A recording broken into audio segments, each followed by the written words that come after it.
The sweltering heat of the summer sun beat down upon the city, its relentless rays piercing the pavement like 1,000 tiny daggers. The air was heavy with the scent of ripe fruit and the distant tang of salt water, a heady mix that seemed to pulse with the rhythm of the city itself.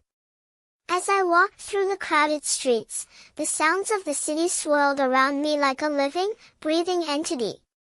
The wail of sirens in the distance, the chatter of pedestrians on the sidewalk, and the mournful hum of the subway all blended together in a cacophony that was both overwhelming and exhilarating.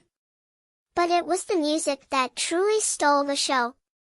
The thumping beat of the bass, the soaring melody of the guitars, and the soulful wail of the singer all came together to create a soundscape that was both familiar and yet utterly unique. It was as if the city itself was singing, its very heartbeat pulsing through every note. As I made my way through the crowded streets, I couldn't help but move my body to the rhythm. My feet tapped out the beat on the sidewalk, my hips swiveled to the music, and my hands clapped out the time. It was as if the city was alive, and I was just along for the ride. And then, just as suddenly as it had begun, the music stopped. The city fell silent, the only sound the distant hum of the subway and the distant wail of sirens.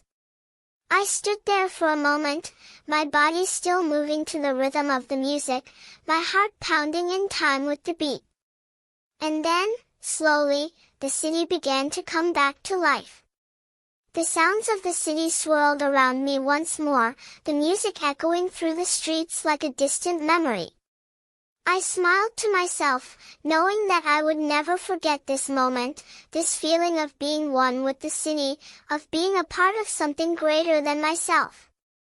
As I walked away, the music still echoing in my ears, I knew that I would always carry this feeling with me, this sense of connection to the city and its rhythms.